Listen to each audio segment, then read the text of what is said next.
রাজধানীর বায়তুল মোকাররমের দক্ষিণ গেটে জামাতের শ্রমিক সমাবেশ চলছে। আমাদের সহকর্মী শাফি মাহমুদ সাগর আমাদের সঙ্গে যুক্ত হচ্ছেন। সাগর, এখন কে বক্তব্য দিচ্ছেন, তারা কি বলছেন বক্তব্যে, আর কোনো শ্রমিকদের সঙ্গে কথা বলার সুযোগ হয়েছে কিনা?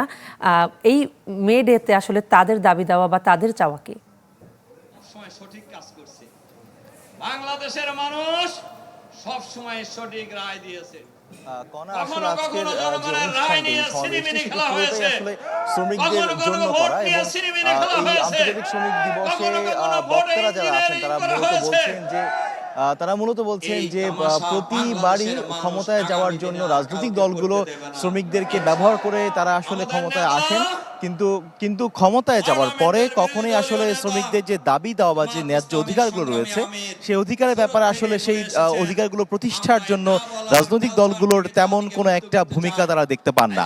তো আজকে এই জামাতের নেতারা এবং একই সাথে যে শ্রমিক কল্যাণ ফেডারেশন নেতারা রয়েছেন তারা যে দাবিটি করছেন সেটি হচ্ছে শ্রমিকদের ন্যূনতম যে ন্যায্য বেতন ভাতা রয়েছে সেটি বৃদ্ধি করতে হবে। একই সাথে কর্মক্ষেত্রে শ্রমিকদের জন্য নিরাপদ একটি কর্মক্ষেত্র তৈরি করা, সেখানে পরিবেশটা শ্রমিকদের জন্য ঢালাইয়ের দৃঢ়তা, নির্মাণে নিশ্চয়তা, প্রিমিয়ার সিমেন্ট, ঢালাইয়ের রাজা। যাতে করে নিরাপদ হয় এবং সেখানে যেন অনাকাঙ্ক্ষিত কোনো ধরনের মৃত্যু না ঘটে, যেটা প্রতি বছর অসংখ্য শ্রমিক বাংলাদেশে মারা যায়। এই ব্যবস্থাগুলো থেকে আসলে উত্তরণ কিভাবে করা যায় এবং সেই উত্তরণের দাবিগুলো তারা করেছেন। একই সাথে জামাতের পক্ষ থেকে জামাতের নেতারা তারা বক্তব্যে বলেছেন যে সম্প্রতি যেই সংসদের স্বরাষ্ট্রমন্ত্রী যেই কথাগুলো বলেছেন, অর্থাৎ গণভোটে রাজি হবার নিয়ে তারা যে কথাগুলো বলেছেন, যে নির্বাচনের জন্য তারা গণভোটে রাজি হয়েছিলেন এবং সেখানে তারা আসলে অনেক কিছুতে একমত না হয়েও সেখানে আসলে মতামত দিয়েছিলেন। এই বক্তব্যের প্রেক্ষিতেও জামাতের নেতারা তারা আসলে এই বক্তব্যকে সমালোচনা করেছেন এবং বলছেন যে এই বক্তব্যের মধ্য দিয়ে বিএনপি মূলত জাতিসংঘে প্রতারণা করেছে।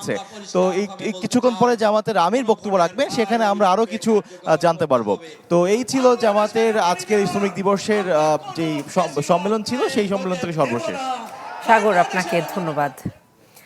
দর্শক, শাফি মাহমুদ সাগর আমাদের সঙ্গে যুক্ত হয়েছেন বায়তুল মোকাররমের দক্ষিণ গেট থেকে, জানাচ্ছিলেন জামাতের শ্রমিক সমাবেশের সবশেষ খবর।